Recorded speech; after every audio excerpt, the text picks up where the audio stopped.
I mix what I like.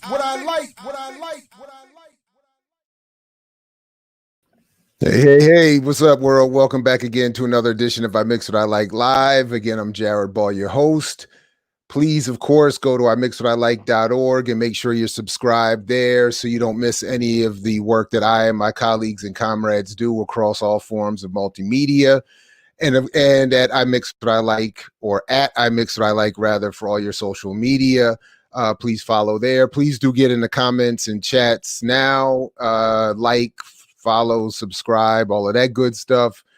And as we will always do, we were talking earlier to and about Jalil Muntaqeen on the issue of political imprisonment. And we are just being asked again to have everybody go to the JerichoMovement.com and support all, forms of political prisoners that they are keeping tabs on and contact with and information about. So about Jalil's case, Mumia, Sundiata Acoli, Jalil made the point a couple of years ago for all the, Assata taught me that people want to wear, people leave Sundiata Acoli undiscussed or under-discussed and under-remembered. Still currently imprisoned. And of course, he was involved with obviously in great levels of political intimacy with Assata Shakur. So it stands to reason that his name and case and issues would be raised. Certainly the same we feel for Russell Maroon Schultz, Mutulu Shakur, David Gilbert, and any number of those left remain politically imprisoned. So please do go to the JerichoMovement.com and find a way to show support in any way you can. And again, thanks to those who have sent a few dollars to support this show.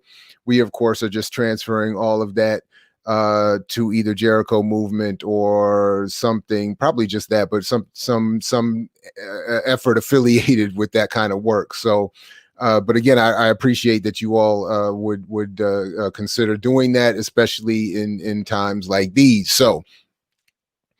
And of course, at imixwhatilike.org is where you can keep abreast of a number of these kinds of issues, and including all of the folks that have been on with us already and who are coming and who are going to be coming back, and some folks that we are just lined up still even to this, up until a few minutes before this show. So a lot of people are going to be coming through here, and we want to support their work and highlight their work and encourage you to also support that as well. And to that end, I'm very happy again to be joined by our next guests, who I've been able to work with and follow and support for a number of years, who have supported work I've been involved with, and I've been inspired by and learned a great amount from, and have been, among other things, sort of partners in arms as broadcasters at the mighty WPFW 89.3 FM in Washington, D.C., and a lot of other affiliated efforts and entities. Of course, one is Brother Kaba Akintunde, who is a soul singer, an activist, a radio host who hosts the Afrikan Deep Thought Edition of Jazz and Justice on WPFW.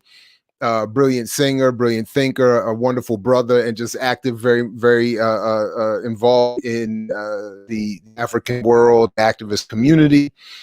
And similarly, someone whose work I've again gotten to support and work to join and learn a great amount from, not just in activism but also in radio, is Brother Netfa Freeman, who works, of course, with PACA, African Community Action. He works with Black Alliance for Peace.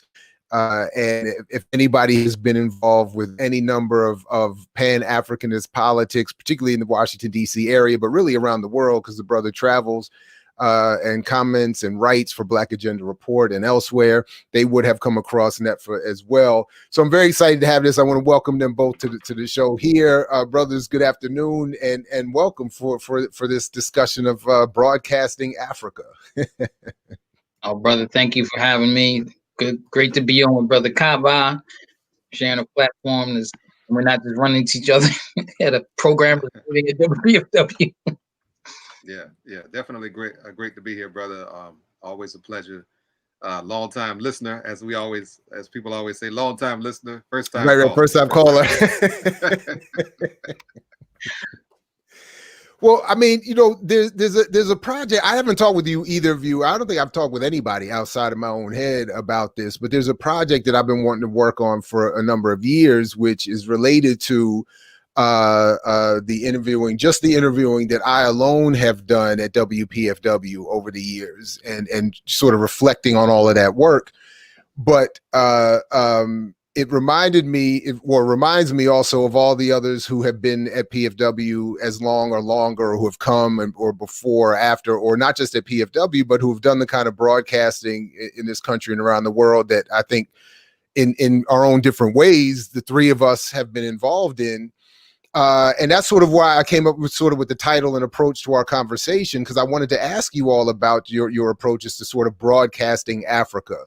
And at least as I've conceived it, that is, how do you feel you are in conducting the sharing of what you see as the African world, and projecting that, but then also more, I guess, practically broadcasting to Africa, that is the African world that you can reach in your audiences. Kaba, let me start with you and just get your first initial thoughts about this sort of unprepared macro question. But just in terms of the work that you do with Afrikan Deep Thought, and then I know you've been in radio for a very long time, but when you set up to do your work, in what context do you see yourself? By the way, I should even start, and I'll stop my opening rant with this joke that I've been running with some other friends of ours, Todd and Dr. Haight in particular, but this idea that I've always fantasized about being, a concoction of Gil Middleton or Listervelt Noble.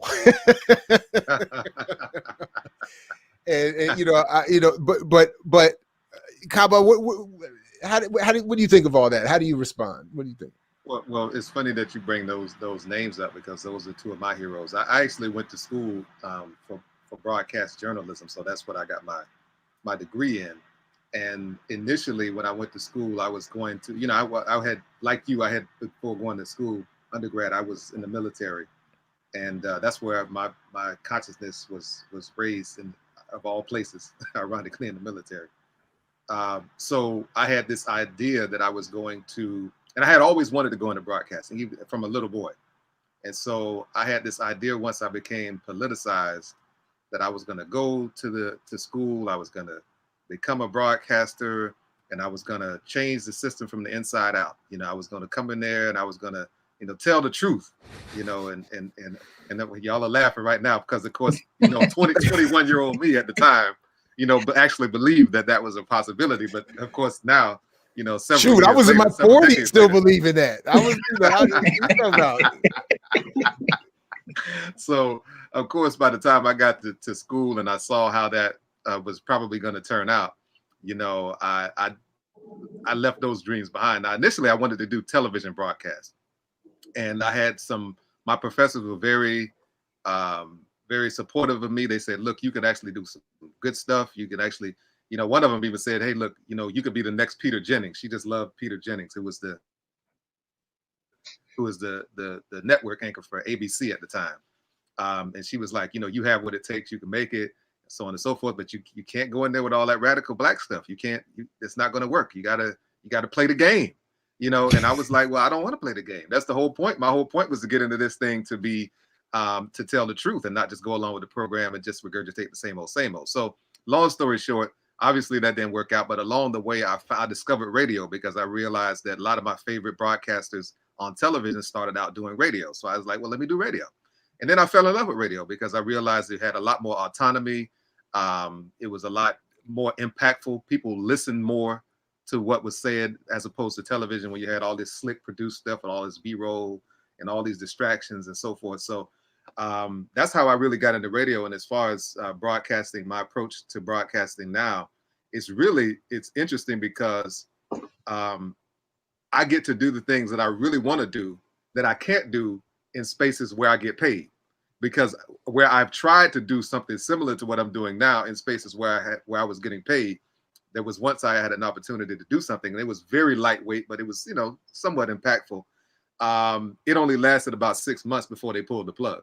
They were like, "No, we're not going to pay you to put this information out there. You're gone." And it was a drive time show. So I said, you know what? I'd rather just do this at a volunteer station like a WPFW, where I have a lot more freedom to kind of say what I want to say. And thanks to people like my late wife, who always pushed. She said, "Look, you should have a show on WPFW. You should, all this stuff. You should really share with the audience, the things that and your perspectives and so forth." So thanks to her kind of pushing me, I kind of do this in her honor. And then also thanks to you, Dr. Ball, because you kind of brokered the meeting between myself and the then long-time acting program director, now finally program director after 6 years of being the acting program director, Katia Stitt. You connected us, and here I am going into my 5th year now being on WPFW. So right on. And shout out to Katia Stitt. Yeah, anyway, I don't know. I mean, you talk about people that don't get enough attention and praise, who put in and people like that was one of the, I'm glad you answered that way and brought her up, because one of the things, and Netfa, I asked you the same question, but one of the reasons why I wanted to engage even that project that I mentioned and talk with you all and whoever else is that those battles are not heard about often enough. Right. I think they're taken for granted that they happen, maybe, but they're not heard enough, and people, I think, don't get enough. I feel the same way actually about academics, that academics get a little bit too much, don't get enough credit for how hard it is to work in those environments and produce the kind of work that is expected of academics, particularly Black academics, but is not welcomed, and it's not easy to do when you're constantly having the rug pulled out or you're just being discouraged from doing it. So anyway, shout out to Katia for staying in the fight and carving out that space that all of us have been able to make use of. But Netfa, same question. What is your, I guess, philosophy of broadcast? Oh, philosophy of broadcast. It's funny because I don't really I find myself getting ready to do what Kamba just did and start talking about in my introduction into it, which is quite different, because I didn't even start off. It wasn't even a thought of mine to be doing radio or anything. And it came about, and then actually I still have a similar, have to give tribute to you, because I don't know if we've done a lot together. I don't know if I ever told you, but one, it started off as doing the other side. I was in the All African People's Revolutionary Party. Our mentors were trying to get our feet wet, doing interviews about African Liberation Day and stuff like that. And people like Ambrose Alain Sr., Jesse McDay the Spear, people might not remember them on WPFW. Man. Tom Porter, you got about them, would let us come on. We young, I'm nervous, just talking. But I never even knew a radio station existed that would even have anyone able talking about revolutionary pan-africanism, right? I mean, I never heard anything like that. And Ambrose was a little intimidating, man. Like I remember, like he was a really good dude, man, and supportive. But I remember meeting him a couple times before meeting him for real. Uh-huh. And he's a big man, and he was kind of I remember he kind of look at you like, go ahead and impress me, say something, and like, because I'm not easily impressed.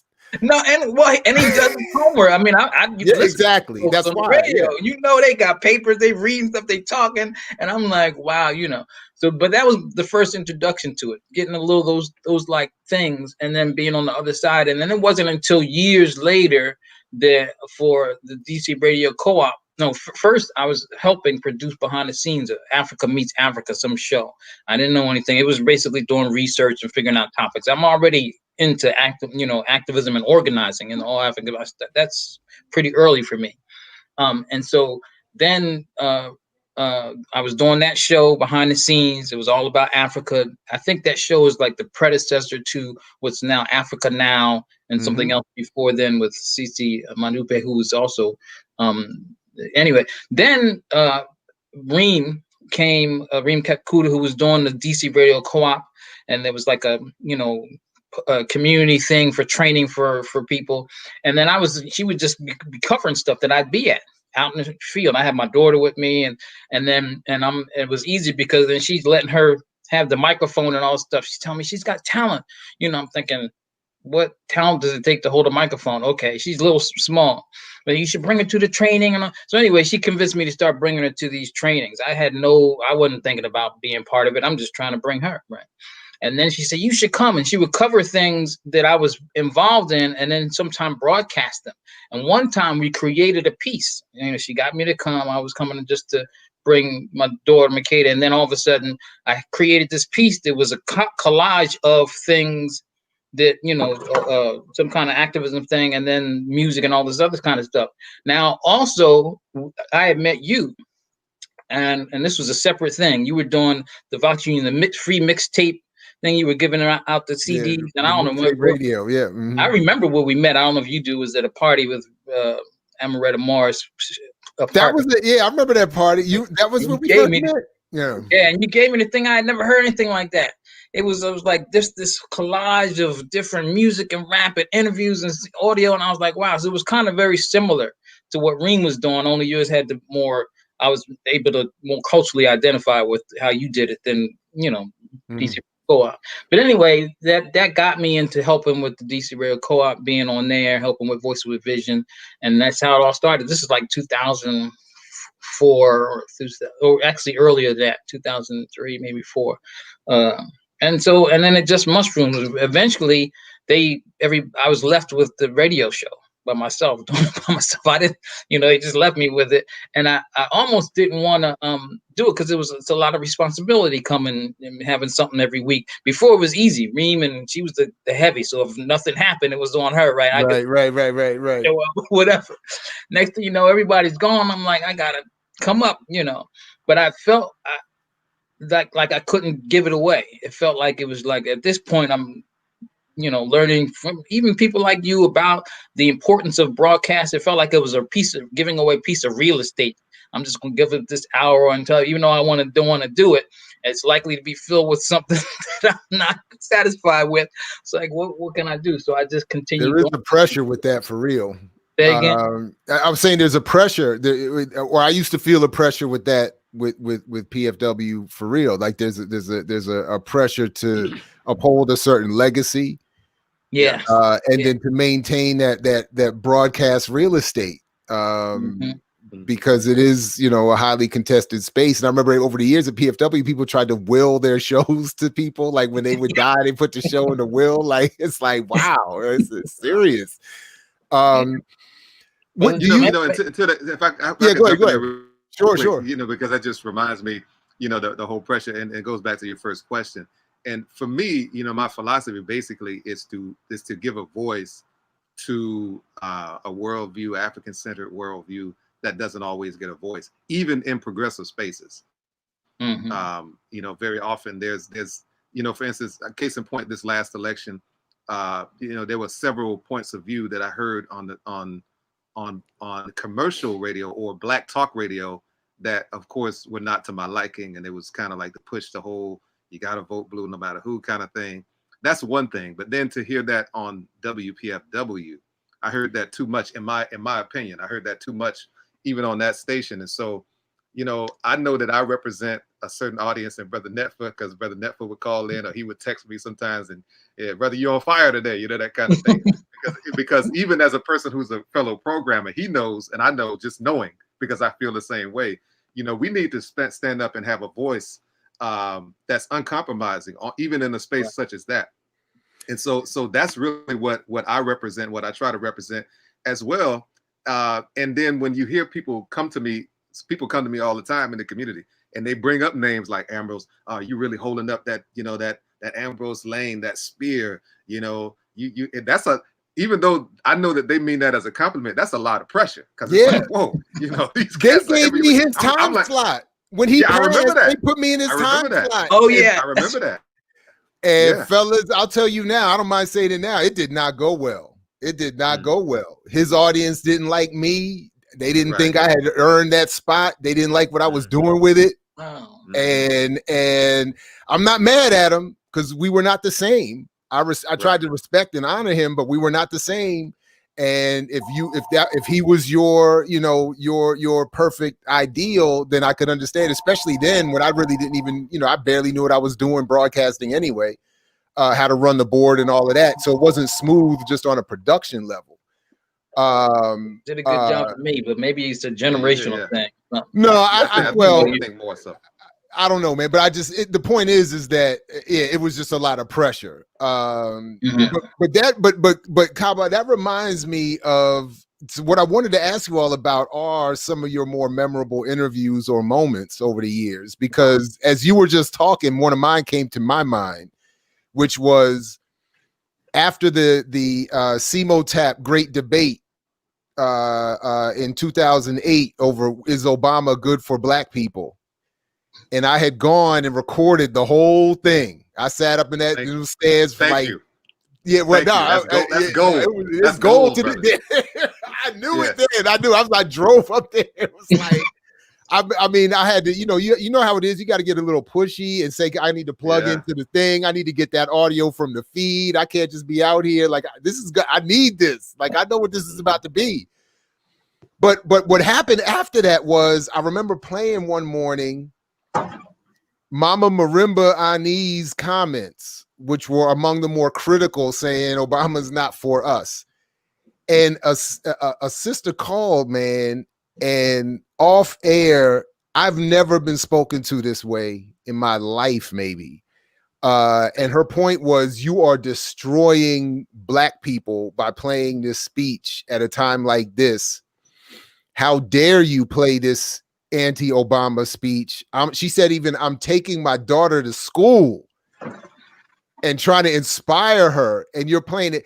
And that is the first and only time to this day, I apologize to Mama Marimba and all that. I cut it off.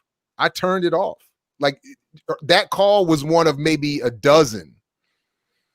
And all of them were furious. And I felt the pressure of the moment. And I caved, and I'm not proud of it, but I was like, I played it later, but in that moment I was like, man, maybe I was like, what is it? Anyway, it was so anyway, in terms of the pressure and feeling what I thought I was supposed to be there to do beyond just my own political interests. Anyway, so I don't know. I thought you were going to say Amiri Baraka, because when I heard that, I was like, man. Oh, that's another one. I mean, that's another one. Like, I don't want to be in that. I'm glad that's him, not me, boy. Yeah, Baraka was.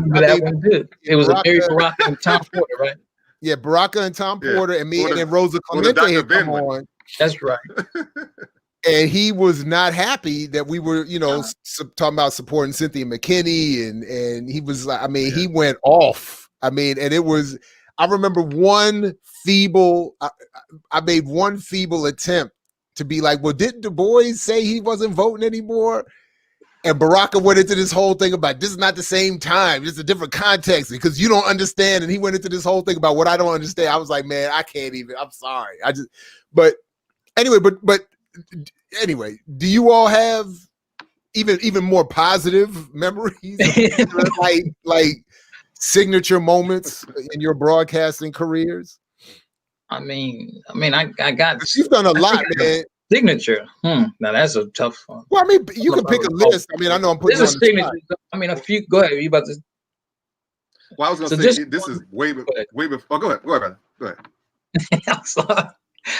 I can think of Libya when the U.S. invaded Libya in 2011. I was doing different coverage. In fact, even had odds with my fellow producers on the show actually around the old Libya question.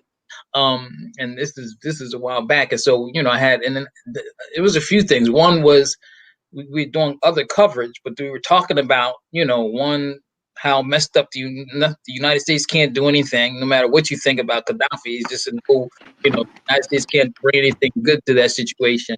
But then also revealing some of the positive things about the Libyan Jamahiriya. And that was signature. I think I was proud of that. Didn't get any real pushback. Some people were glad to know that there were certain things happening about Libya that they weren't aware of. And one of the things that I liked was one of the part of that coverage was going and covering, recording a debate sort of with Bob Brown and some dude who was a Libyan that lived in the United States, and he was anti-Gaddafi and he was awful, but he worked for the U.S. government, and he was laying some stuff, and I was like, Bob, I looked at Bob like, Bob, how are you gonna respond to that? Because I wouldn't have known what to do. Bob just looked at me like, it's okay, smashed this dude. I was like, and he just went through the history and all kind of stuff, and I was like, wow. But anyway, I rebroadcast parts of that.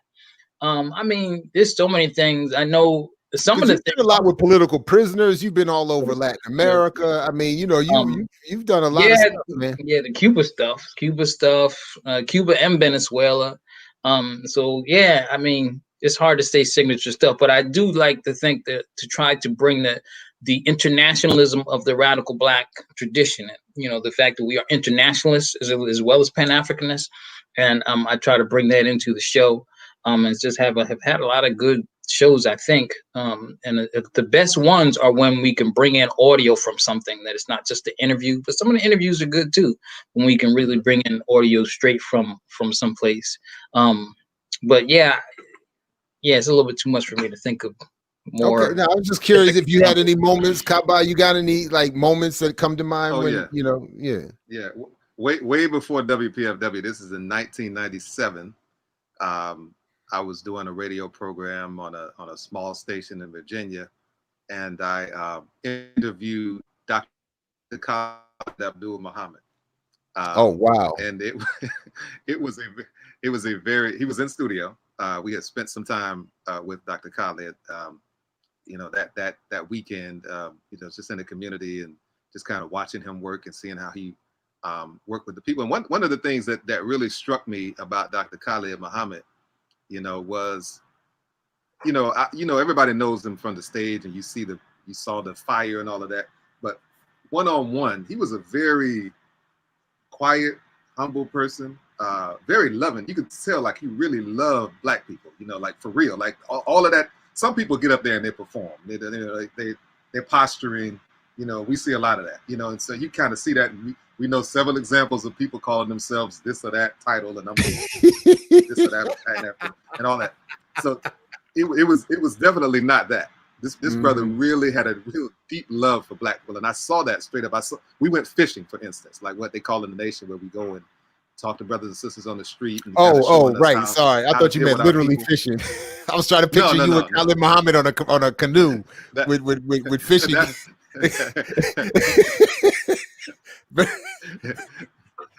No, but in the nation they had this thing called fishing, where they go out in the community and they get people to kind of come in. So, and of course he wasn't in the nation at the time. This is after he got kicked out of the nation.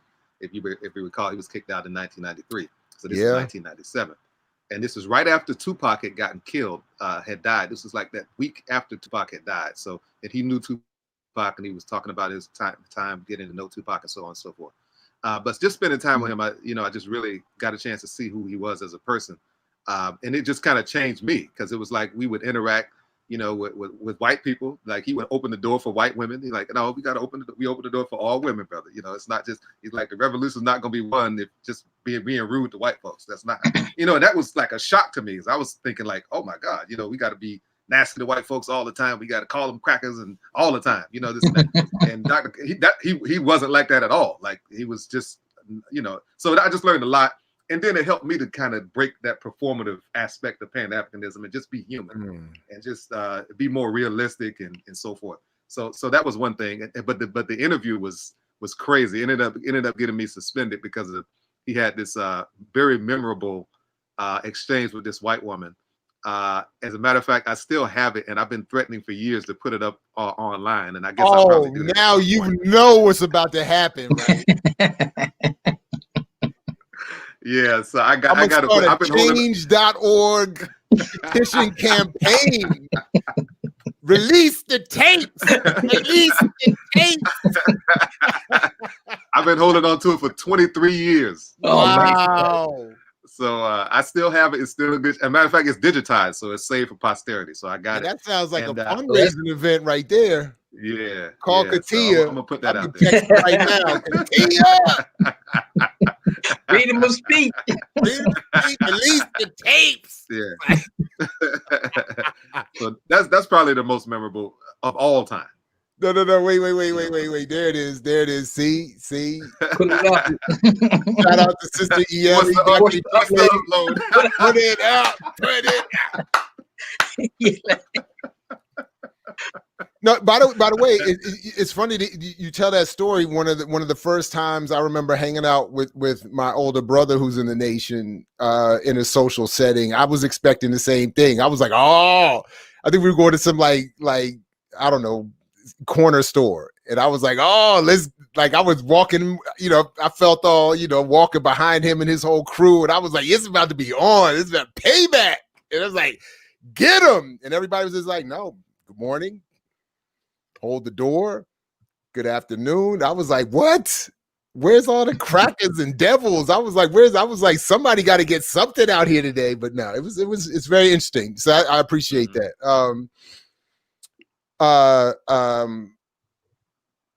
I just lost track of my thought there. I think I was gonna ask about something about broadcast. Somebody had put up a point about the Obama years being a lot of pressure on broadcasting. And I think I was going to ask you all something about that. But anyway, go ahead. Yeah, go ahead, Netfa. Sorry. But around the same time when Obama was getting elected, we both were on WPFW and it was we were doing stuff. I mean, before he even got elected, I had Paul Street on there one time who wrote the book. What was the Barack Obama in the Real World of Politics or something like that? Yeah, he's the one that got me in trouble interviewing him at the Real News. Was that because he was years later? Well, that was it. But for the same kind of reason, because because he was being critical of Bernie from the left. And they were like, it was like, that is absolutely unacceptable. Wow. There will be no left critique. We will not have any actual socialist critiques of the democratic socialists. But anyway, I'm sorry, man. Go ahead. Yeah. No, but it's similar. I had a similar experience, but not one like you, where you had somebody called in and you turned off the speech. But it was people, some of our elders from the community, saying, you're gonna like sabotage the election or something by some of the stuff. I think I was either on your show or you on mine too, talking about some of the stuff. So some of that same stuff was happening. So I mean, experienced the same thing. But I think where history has absolved us at this point, I mean, I would hope so. I mean, goodness gracious, are we not clear enough at this point? But maybe not. One of the things I definitely wanted to ask about, but I'm going to come back to that because I actually, Dr. Ichile has this question. I think is pretty compelling. I would put this to the both of you. What is the difference between Black internationalism and Pan-Africanism? That's interesting. I mean, I would say, so sometimes some of us put this adjective revolutionary Pan-Africanism on it, just to distinguish people who may claim Pan-Africanism, but may not see it as including socialism, including, and even a validation of the contributions of people who are not African, like Marx or whatever, to, things. And so I would say revolutionary Pan-Africanism, and Black internationalism are almost synonymous, if not the same, but very almost, if not synonymous. In a sense, I think, because people can embrace Pan-Africanism and still be mostly on the cultural side of things and not really look at, the systemic issues of capitalism and imperialism and all those kind of things, and not be a historical materialist, so to speak. And I'm a historical materialist, and I think Pan-Africanism, a legitimate one, is really gonna, and some even don't even see Pan-Africanism as Kwame Nkrumah would have defined it, as an objective, something we reach, and kind of just say only as a philosophy, or worldview kind of thing. And I don't want to say that those aren't Pan-Africanists. I mean, I would include that as Pan-Africanist, but just, I guess that's why some of us put these adjectives on it, is to not exclude anyone or delegitimize anybody else's Pan-Africanism, but at least to create the qualifier and the distinction, and how we would look at it. So it's in internationalists, Black internationalism, and even I say revolutionary Pan-Africanism would see the validity in the struggle of like the Vietnamese or the Palestinians or whatever, and just have to embrace that as part of our philosophical outlook, our politics, our ideology. There's something to be learned from it, and also as a just worldview or a just situation, Pan-Africanism would have to struggle for those causes and see them as legitimate, and not only think about the things that are just not necessarily non-African. I mean, for example, I even see as legitimate and having relationships with the revolutionary Irish and against their struggle against imperialism, British imperialism. And so some people would be Pan-Africanists, but not look at those things, not even think that they're any relatable to the African struggle. I think Black internationalism and revolutionary Pan-Africanism sees our struggle as African people as part and parcel of a global human internationalism. Yeah, and sometimes people just say, there are some who just consider Pan-Africanism as a marketing, advertising, cultural exchange of sorts, without any necessarily politics to it. Kaba, did you have a response to that question that you want to add anything to, or add anything to that? I think for me it's redundant. I mean, I think if you're a Pan-Africanist, then you are going to be you're gonna be international. I mean, because that's what Pan-Africanism is. It's African, all Africans everywhere on the globe. So just by default, to me, that's what that represents. I would say, for me, probably the difference, I guess some of the differences would be, for me, I would be a race first Pan-Africanist. I would have my philosophy is we need to take care of ourselves first. And I respect, Netfa's position as well, because I know that his outlook and people who have his same outlook, they include, of course, African people in that struggle. And so for me, that's, but that's the beauty of having the different programs that we have. For instance, Netfa, even though we both are Pan-Africanists, he has a certain kind of lane, and I guess mine is a different kind of lane. I actually proudly wear the term narrow nationalists. I don't have to me, that's not a pejorative at all. For me, being, somebody has to be race first and really center on African people only. Or at least first. It's not even race first doesn't even mean race only. It means race first and last. As far as I'm concerned. So that's where I come in terms of that. And at the same time, not dwelling too much on those differences. I think we should learn from the past. And I think too often we see too many people still, people our age and younger, still having these philosophical differences that people had 50 or 60 years ago, which we should have learned from. So from my perspective, we all have lanes, and we all can work together in those lanes as well, because all those lanes should be leading to freedom for our people. Well, it's also what I've always appreciated about what I see you both representing are the traditions of, again, just the simple point. It doesn't have to be uniformity for there to be unity, and it doesn't mean that we can't communicate and build. Like and we can't have friendly debates or discussions whenever we hang out. It would be boring otherwise. Look. We've all been in a relationship. I always say this. Like, for instance, I never voted for president. I haven't voted for president since 1992. Okay, I didn't know anything. I always say the only reason I voted in 1992 is because I didn't know any better. Okay, that's my thing. So once I learned better, I started to doing better, which is not voting for any of these corporatists. Okay, so that's just been my mark for the last 28 years that I've been able to vote. But my wife, my late wife, she used to vote. I used to take her to vote. That's a difference. Okay, but we were still married. I wasn't going to divorce my wife because we had a difference. You better than me. I won't divorce mine, but I'm not giving her a ride. Well, You but can see, get there on her here's the own. deal. If you go vote for one of Here's the them deal. fools, you on your own. Like, I love you. I see you when you get back. Look, I mean, she knew what was up. She knew what was up with him. I mean, she wasn't believing in them like they were going to change the world. But she just felt like some people just feel like, we got to respond. I know. But if I wouldn't have given my wife a ride home, brother, I wouldn't have had a home. So Look, I'm laughing at that case because I'm talking trash. You think any of this is real? I mean, of course not. She can't even hear us. You got those headphones. You don't know what I'm saying? You don't listen. Of course. Nah. Happy wife, happy life. I'm not messing around. And at the end of at the end of the day, that's the number one. So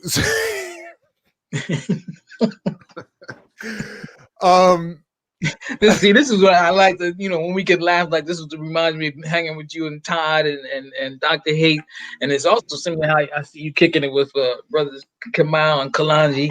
Oh man, make it fun. They're able, sort of to the point about being in off of traditional radio. They can do a show that, and I can't. But at this point, I think I'm broken. I can't even really break from the traditional radio mold. So I can't even let loose the way they do, even though that is in fact my nature when not on a mic. But exactly. But speaking of Dr. Haight, I do have a Dr. Haight inspired question, because all of us, to a certain extent, Brother Kaba, when you talk about even alternative media spaces not being welcome to some forms of thought, working within PFW, which within the Pacifica Network historically and still does put a primacy on Democracy Now! And Amy Goodman's show, and we've all been in I'll say the uncomfortable position of coming on somewhat after her program and having some disagreements. Even understanding that's the flagship of the station, the flagship of the network, in many ways for many years, and I would even say with good reason. I mean, they put in work, they got the position that they were in, but as Dr. Haight is asking, how did you all deal with? How do you all deal with that, or how have you all done? I'll share one thing from my quickly from years ago when we first started doing the Black Academics with the hip hop crew strip, right? I forgot what we even called it, the strip now. Anyway, but Amy Goodman had a book coming out or something, and they asked all of us as programmers to do the promotional interviews with her or whatever. And I didn't understand how that worked. I was like a real rookie at the time. So I didn't really understand how that worked. So when I set up my time to interview her, I had a whole set of questions that I thought it was going to be like a legit interview. So I was going to ask her about, what was the brother's name? Now I keep forgetting. Samari Marksman, that the pan-Africanist brother that used to work with her in the early days of Democracy Now! Because in the book that one of her early books that she was promoting at the time, it shouts him out and even says something like a shout out to the pan-Africanists in New York that helped. Yeah, I mean, so I had a whole thing. But when she came on, it was like one of those things where it was like, she knew she was going to call like 100 radio stations and give Decipher. Thank you, Dr. Haight. The Decipher hip hop block is what we were working with. And I thought, anyway, I thought we were going to have this legit interview, but she was going to do what she was doing with those 30 to 60 second hits with all the, the stations around the country. So when it came to me and she gave the real pat answers, and then she was like click and gone. Didn't even get through the questions. So my first reaction to this question, my first introduction to this question was I didn't air that. I never aired it. I was like, I didn't want to bring to the crew this pat ridiculous interview just to promote her book when I could have just said go buy her book and we can move on. Right. If we're not going to have a real conversation, like I'm not just here. I was all, I'm not just here to help carry the water for you. Your prop, thank you. Right? Like, and I, lawn jockey. Exactly. We're not even in the same circles like that. So I was like, what, I was just trying to be a team player with Pacifica, anyway. Right. So that's just one of I have many, but do either of you have a response to that question? I got a 2-for-1 because I've been very critical of Democracy Now! Mm-hmm. As a matter of fact, one of the times that Netfa hit me up during the broadcast was when I was coming. He was like, "Man, you coming at Democracy Now!" He was like, "Good job," basically. Like, but one time I remember when Daddy Bush died, and she had Bernie Sanders on the show. I remember this. Yep. And Bernie Sanders, she asked him to remember what are his thoughts on Bush or whatever, and unsolicited, he was like, he was a good man. People try to blame him for the drug war, this or that. He was a good statesman and all this other nonsense. And I just went off. I actually played the clip, and I went off. Because I was mad when I heard it, but then when I heard it again, when I played it again, and I knew I was it, and I heard it, it pissed me off even more, and I went off again. You went off more. Like, I was, how you just holding on to something like that slingshot effect is loud, and I'm gonna let go.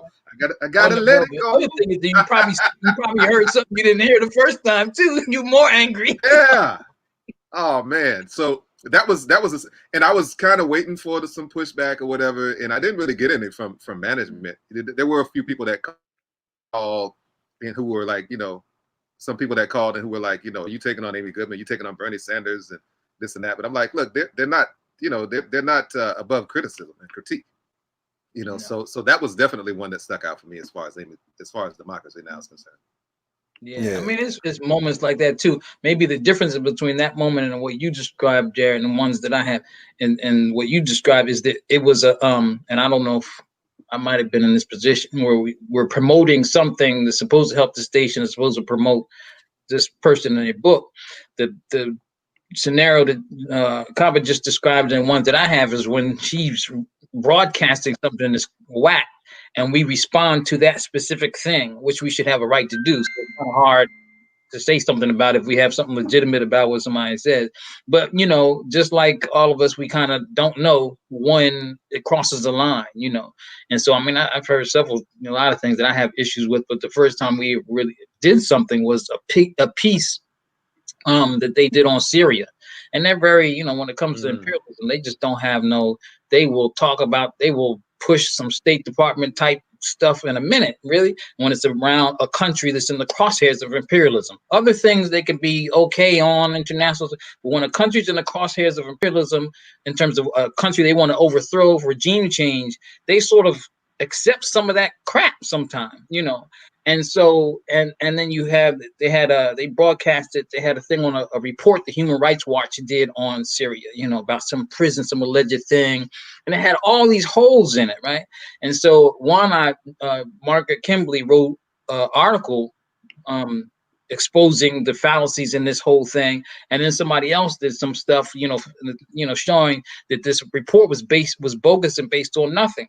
So I created a thing. I interviewed Margaret and took some of the video from the report, because the report included some kind of audio, some kind of video or something like that. I mixed it all together with the interview with Margaret, and put some narration on it. It was actually taking clips from another excerpts from another article that was written exposing the report, and it was a nice piece. And it was, but I'm sorry, what I forgot to mention was that this was based on Democracy Now! Doing a segment on promoting this report, promoting the stuff the Human Rights Watch, Amnesty International was doing.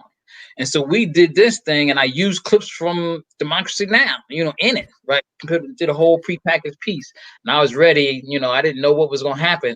So what we did after the piece was ran for like the first half of the show, I just opened the phone lines and just didn't, try to let the people weigh in on what they heard. And to my surprise, almost all the callers were favorable to the piece and actually sounded like they were thinking, because they had been wanting to say that express some stuff that they have been wanting to say for a long time about Democracy Now. I wasn't even going after Democracy Now. I was just going after we were just going after the peace. But people are like, thank you for doing that and everything. And so in a way, I felt like the callers gave me some cover. Gave us some they were good for that. They're good for that. Yeah. And if I always appreciated that there were, and I think all of our shows have, or in my case had, sort of regular listeners who were quick with that speed dial, and you could almost count on them. Like, I know so-and-so will be here to comment on this and will cover me on this or add to this or contradict me on this and whatever. For sure. I don't know how you all are on time. We're already almost at an hour, and I feel like we haven't gotten anywhere. But just real quick on this, I used to listen to Democracy Now! From its beginnings when I was in grad school. So I heard what it was like at the beginning, and it is nothing like what it is now. It is a really disappointing rightward turn over the years, especially if you heard it from the very, very beginning. If you look at, I catch it on TV sometimes, on Free Speech TV. And if you look at the very end, and they scroll a list of some of the donors that they're thanking, and if you look at those donors, because they don't really say that on the air, they don't say the names on the air. But if you look at the Free Speech TV or whatever other entity that you might watch, I just watch it on Free Speech TV, and you see the scroll of all their donors. Now you understand why they changed so much. Yeah, that's deep. That's deep because it used to be the tags used to be breaking the corporate sound barrier and all of that, and all you hear is the roll call of the producers and the people involved, but not the funders. That's a good point. I have to check that out myself at some point. A couple of people are raising in the comments and chats, and even Dr. Hayden to a certain extent separately raised the question of more differences in definitions of pan-Africanism, and sort of indirectly talking about the recreation of the long-standing debate between African-centered and scientific socialist approaches. I always saw when I was on PFW, I always saw, especially when Dr. Haight was more involved with the show, I always saw what we were trying to do as almost like a weekly run at that debate, indirectly or not, and sometimes very directly. I'm wondering how if you all see it at all the same way, and if you all have in your own programming look to address that ongoing debate, or even thinking about doing something in the future, like hosting another, Molefi Asante, Kwame Ture style, debate, or panels of debates, or maybe the three of us should set something up. Yeah, that might be. I love it. I love watching and hearing the anyway. Any thoughts on that? Well, I haven't really thought so much about that particular issue or dichotomy, but I mean, I'm not against it. We've aired portions also of that same debate with Molefi Asante and Kwame Ture, and I remember I really liked it how how you and Dr. Haight were doing on the show before, because it all seems in good spirit and all that. But I don't really think about. I don't know. I don't think about that too much in terms of the broadcast what we have on the show. I'm not against it. It's just there's so many things. There's so many things that need to be aired that I haven't thought about that. I'm welcome, and I maybe like you said, raise this be a good idea for us to plan something. If I don't plan it, I probably won't get to it. Because there's so many because sometimes it may even feel like you're indirectly programming to that discussion. So I'm not even saying specifically hosting, I mean, I would like us to do that, but I'm saying, like, do you ever conceive of your, because I at least felt that way. Yeah, like without it being stated, I'm trying to contribute to a program that's going to push this debate, or just the encouragement that the debate occur. whether one side or not even necessarily one side or the other. But that's really what I was just asking there. Yeah, I would say for me, the most important thing is what work is being done.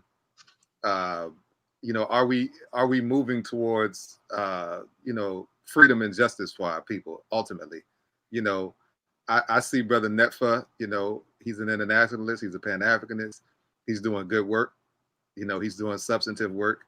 And you know, although I've already stated, you know, my lane is a little bit different. For me, it doesn't make any sense to even bring up any issues philosophically if functionally the brother's doing good work. You know, I work with the United Black Community. I work with the Leadership Council on Pan-African Nationalism.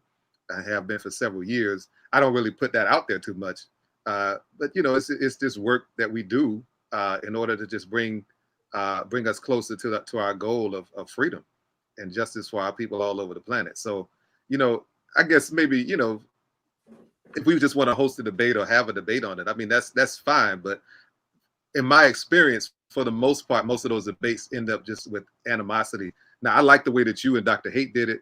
I like this discussion that we're having right now. But this discussion that we're having right now is mostly an anomaly.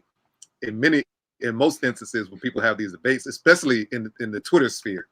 I'm not talking about that, and I don't want. I don't want to contribute to any of that madness. And if anything, what I'm thinking of is an antithesis to that, or a response to that, to say there's a way to substantively have these discussions without all that nonsense. Sure.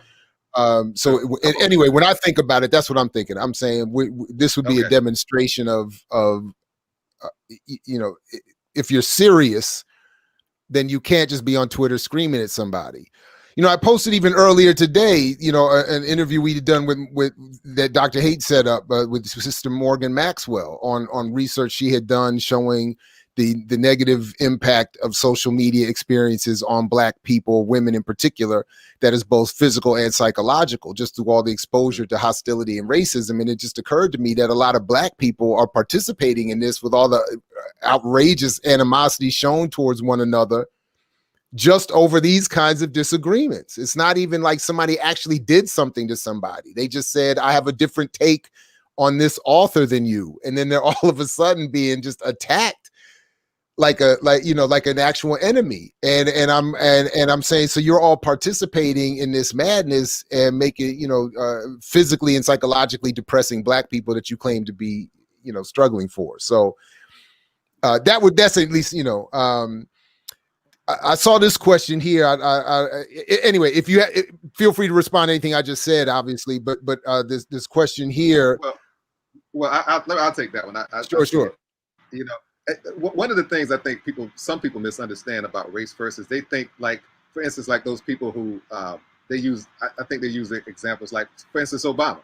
You know, people will say, well, Obama. They think that people who are about race first will look at a person like Obama and say, well, he represents the race, so therefore, you know, he's good for Black people. Hell no. Hell no. A race first philosophy, it stems from pan-Africanism. It stems from our traditions. It stems from what's best for us as a people, and not just cosmetic, symbolic, victories. Now, granted, I will say this. Now, there's some people who are Pan-Africanists who I thought were race first Pan-Africanists who I thought understood that, who went all for the Kool-Aid for Obama. I'm not gonna say any names, but there's some. I mean, you saw it in some of that debate that you were hosting. I was like, yo, what why they tripping? Like I thought this person knew better than that. I thought that person knew better than that. I thought this person. So yes, so I can understand, but just to be very clear, those folk were tripping. Okay, I love them. I respect them. I won't say their names in public, but we know who some of them are. They were tripping. Okay, they don't represent. They don't represent. You know who they are. You see them. They don't represent this school of thought, really. I mean, and so, that's something that is still to this day perplexing to me. 12 years later, how long is it? 12 years later, I still can't understand how some people went along with that. Well, I think to be fair, that I mean, whether you're quote unquote race first or materialist or class first, whatever it is, there are hustlers on all these categories. Absolutely. So I mean, Absolutely. the idea, I mean, there are people who claim to be, about scientific socialism or whatever, or materialism, and they're out here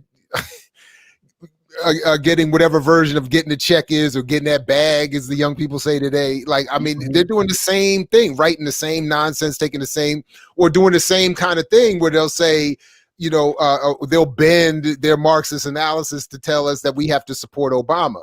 Like one of our dear friends, I'm talking about, I will not mention her name today, but one of our dear friends at WPFW told me when Obama got elected, and I was critical of it, her line to me was, "Your dialectics are broken." And I was just like, well, then they be broken then, and break them. Because if the dialectics say that we're supposed to support Obama, then they're not working. And then I would have been, if that's actually what dialectical reasoning led us to, then I quit.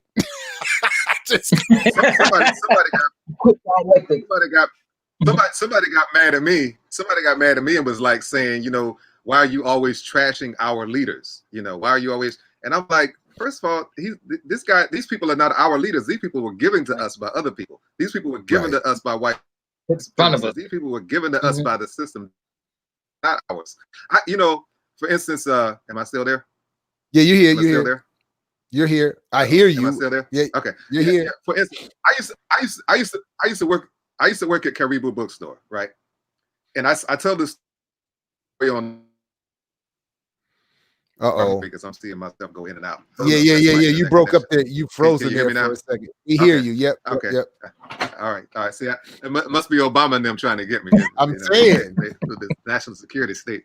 Because he got all them Google people, Google and all the tech people work for. Well, the white folks who are race first are upset with your analysis. Right. There you go. There you go.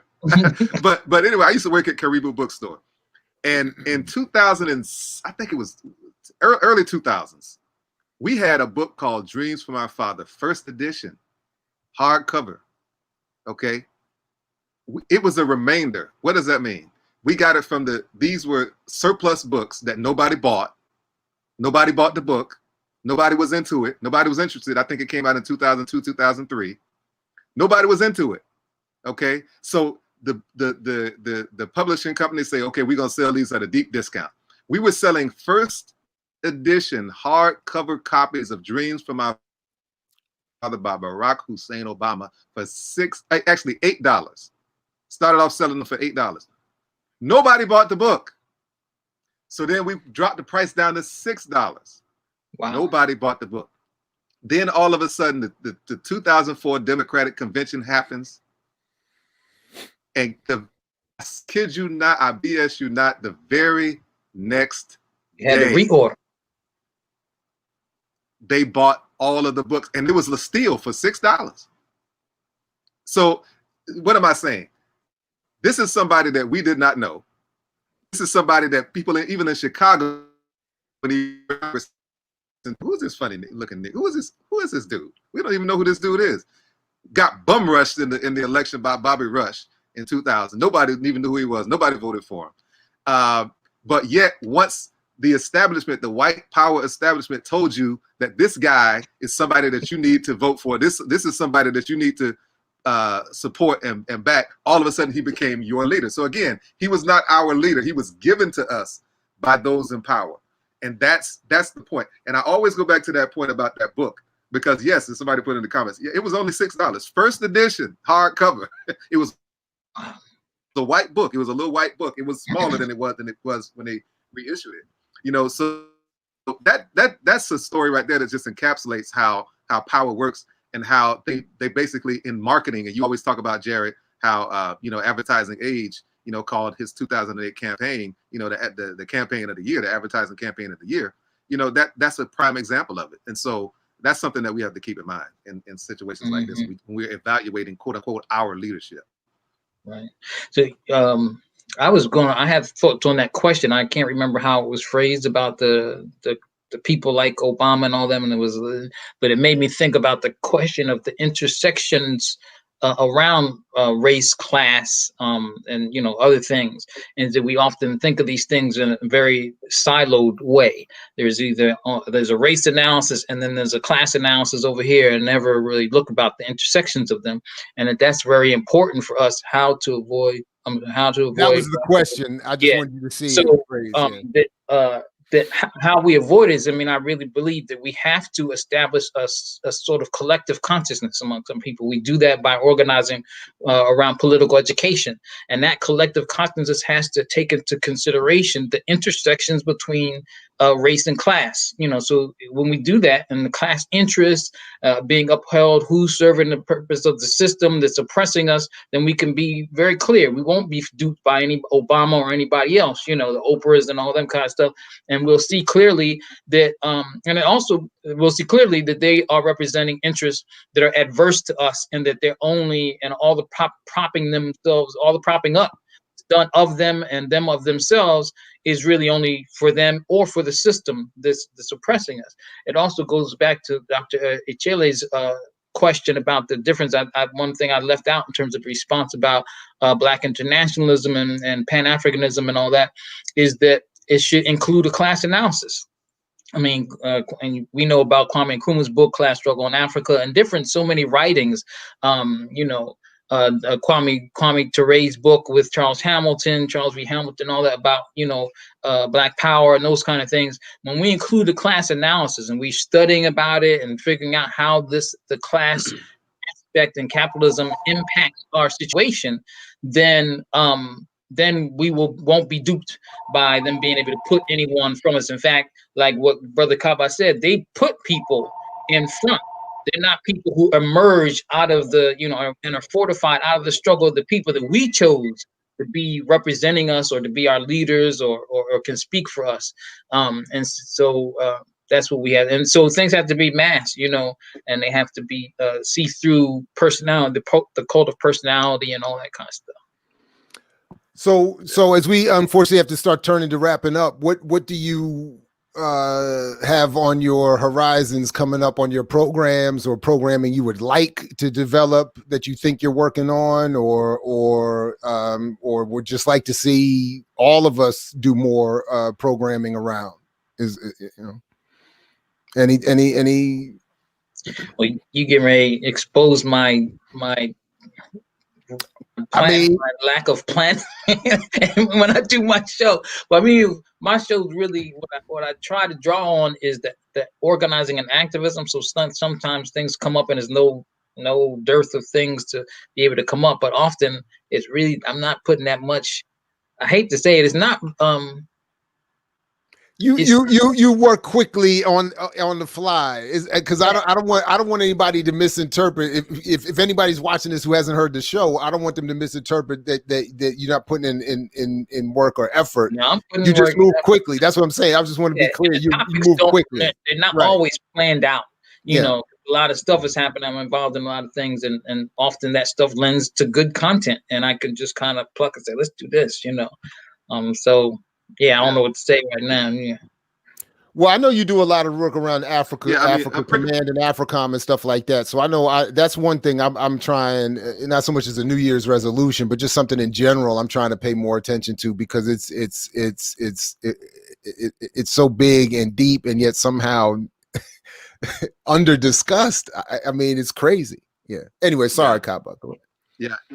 Well, no, I mean, it's funny you say that, and it goes almost back to the first question, because I look at Netfa's show and my show as being like complementary shows to one another, because there's very few shows like ours that have the worldview and perspective and the boldness, really.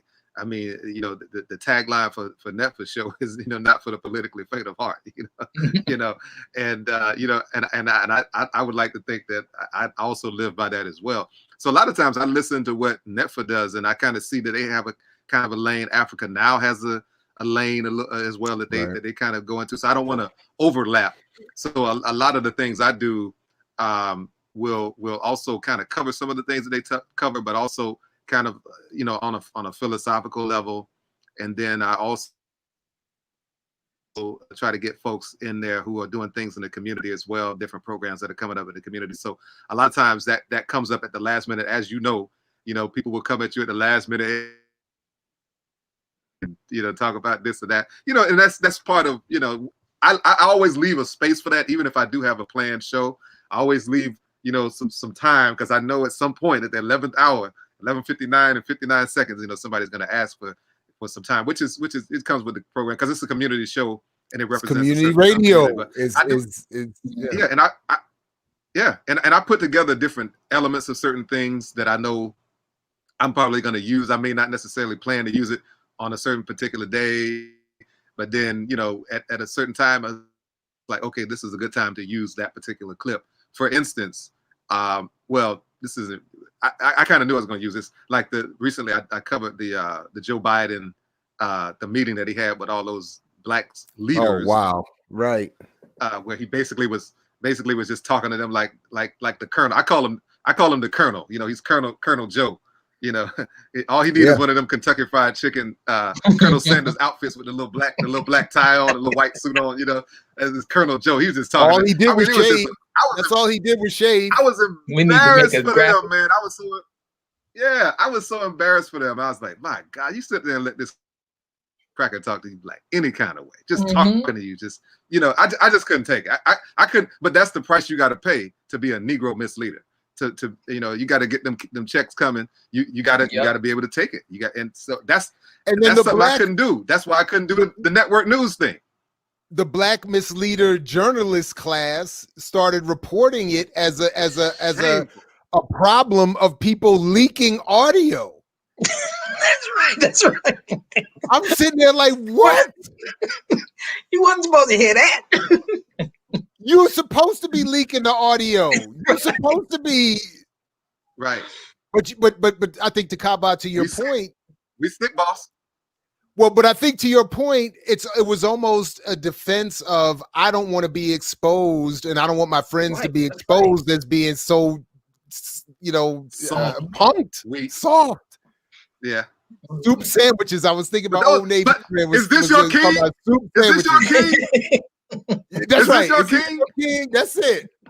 Getting talked to like this, punked by this white boy who can't even talk. He's not even coherent, but he's very coherent. He's so used to talking down to Negroes that he got real coherent. Then he went back to 1994 crime bill. Joe Biden. I mean, he can't even complete a sentence otherwise. But when it comes to talking down to black folks, it's like muscle memory. It came right back to him. Yep. These are our leaders. And he gets all puffs his chest out. You can hear it in his voice, like his chest puffs out. I gotta go. Let me just tell you, I got more than anybody you know. I've done more for you people than any. Matter of fact, you got to fight the Hispanics, because we're gonna be gone in a minute, so you got to fight them. Damn. So even if that's true, he's basically saying, like, I'm crying on y'all to support me, but when y'all gotta fight them Hispanics, you're on your own. We're not gonna help. Now we know that's a lie.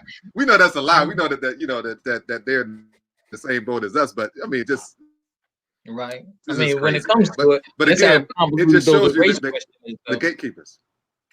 Because I mean, most of the folks on the class element, when you bring the immigrants in from Latin America, we're talking about indigenous people, And so, if you look at them phenotypically and all that, these are real American, real hemisphere, indigenous folks. But, but when it comes to them white Latinos, that's a whole different question. And especially when you go to class into it. I grew up in Florida, bro, so I was not surprised by the Cubans and the Venezuelans. I've seen that all my life. I mean, they're whiter than white people. The white Cubans and the white Venezuelans, whiter than white folks, man. They go all out and all in on that whole right wing. They're the twist on Dr. Clark's thing about Africans out poping the Pope and out Muslim Muhammad. Right. They out white the white. They are like, right. We are going to out white the white.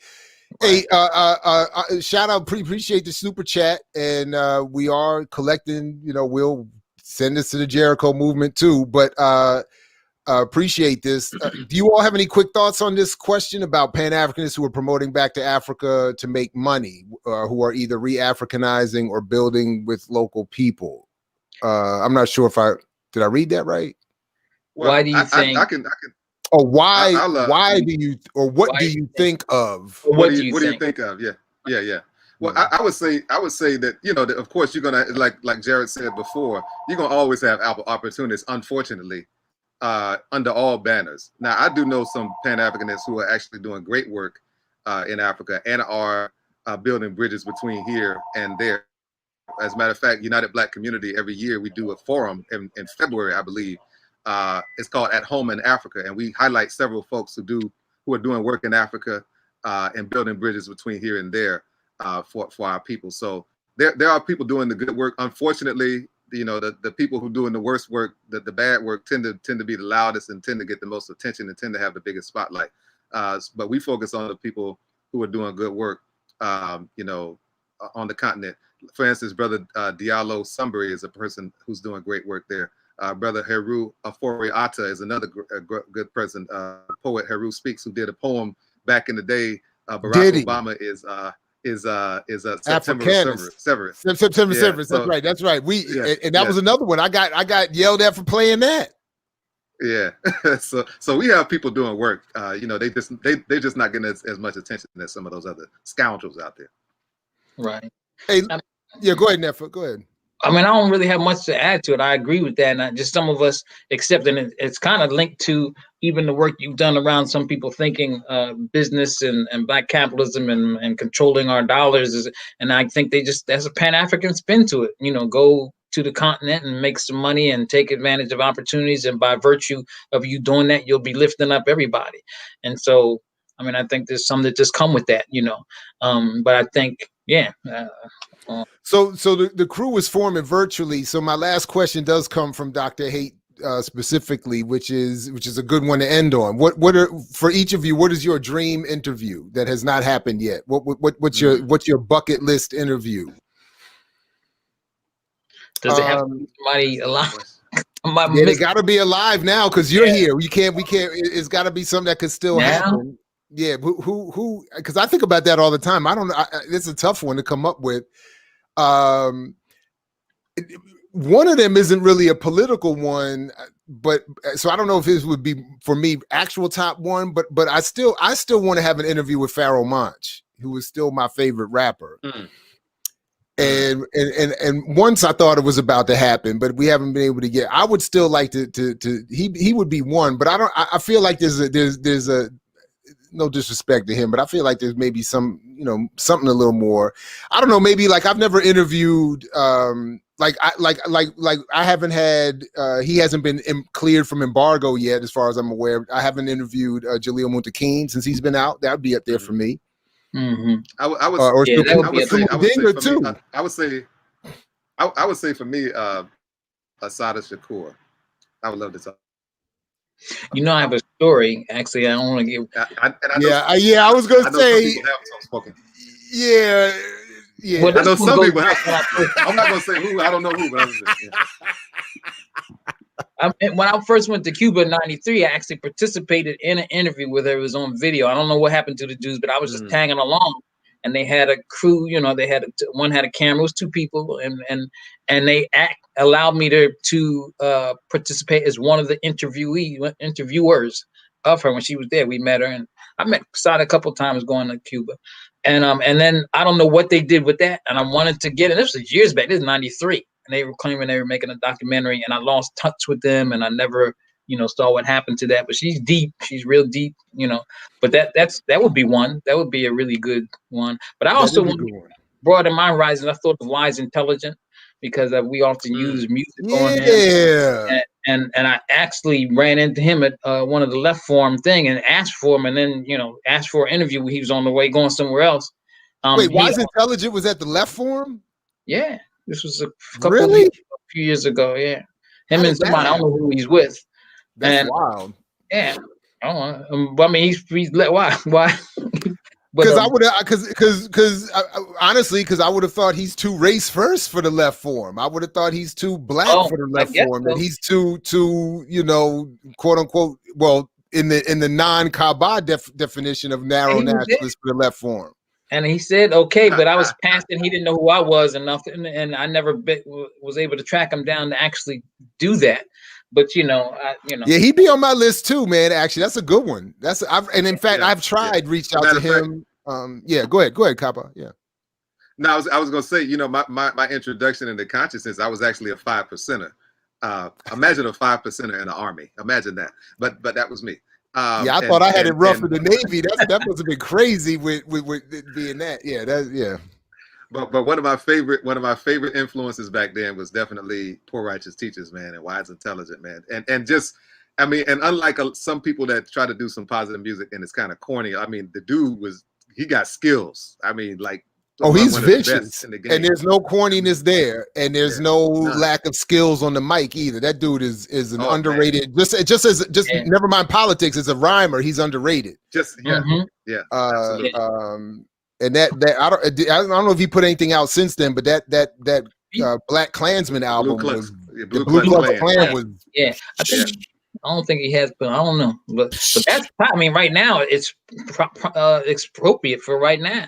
So we've used songs on that, you know. But yeah, that's. Well, I didn't know he dropped a book. Okay. I appreciate the heads up on that. He did. Checked it out. Oh, okay. Check that out. We'll have to think about this bucket. You know, I did try to reach. It's too late now, unfortunately, but I did try for a while. I was trying to get to Winnie Mandela. She was on my list. I wanted to.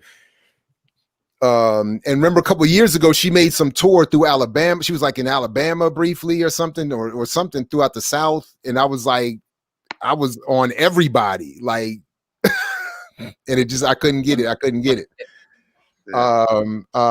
Anyway, hey, look, fellas, I could rap with you all day, man. I really appreciate you taking the time. I love your shows and your work, and you know, just thanks for coming through and rapping with me for a while. Appreciate it. Thank you, man. Appreciate you. No, man. Thank you. I'm a fan of these talks. I really appreciate what you do here. It's much needed because it's such a void in the media spaces. So it's good to see these conversations on a regular basis. Somebody said something. No, go ahead. This question for you. I've been actually tuning in even before you asked me to do that, and I wanted to know if those of us who watch a certain amount of these can get a certificate or a degree afterwards. Hey, you know, sure. I mean, we could, you know, I'll create a certificate that'll be as you know, have as much value as me saying to you right now, I appreciate your kind support. But you know, that and the $5 I give you with it will get you, a cup of coffee. I was going to say not at Starbucks, maybe at 7-Eleven or something. Get you. But no, but seriously, look. Somebody on Twitter before I came on with you all said something about, made a point of noticing there's some what I hope is true, increased unity among what they were describing as Black left media makers. And I hope that's true. That has always been something I've wanted to endeavor to support. So I would want, I've, you know, I don't at all see myself in competition. Well, the white left media makers are imploding on each other. So I mean, that might be a good space. I love it. I love to watch that kind of drama. Oh my God. I have become, I mean, absolutely. This whole force the vote joint, philosophically and politically, I support it, but I honestly want to push the hashtag just to see the argument keep going among the left, the white left, like just keep. Yeah. Anyway, but before this, they were, I think, doing a better job of being more unified in supporting one another and expanding the reach of their various platforms. So. I hope that we're doing some version of that and increasing that. And you know, so yeah. Anyway, I know we've been in with you trying to do that. I know we've been trying to do that for a while, figuring out what that looks like and all that. Yeah. So we'll keep it up. We'll keep going, and even indirectly or without some sort of structure. I think we're all doing it anyway. So we'll just keep trying to build on that. But Brother Kaba, Netfa Freeman, thank you both very much for this. Thank you, brother. And keep up the good work. We'll keep following and sharing and supporting, man. Thank you both very much. Thank you. All right, peace. Peace. So, all right, everybody, man, look, I loved it. I love being able to do these live streams. We used to talk all the time about being able to do more than an hour a week on WPFW. So I love being able to do that and hosting these conversations. Thank you all for joining us who are here live. Those who see it in the replay, thanks to you as well. Please do share, like, follow, subscribe, all of that good stuff. And check imixwhatilike.org for the roster of what's coming up next. Because honestly, I don't even remember off the top of my head, but a lot is coming. So please keep sticking around with us and support WPFW 89.3 FM, WPFW.org, and brothers Kaba and Netfa and all the other good folks doing good work over there. Shout out to Sister Katia Stitt and all the rest of you. So anyway, like Fred Hampton used to say to you, we say peace if you're willing to fight for it. So peace, everybody, and we'll catch you next time. I mix what I like.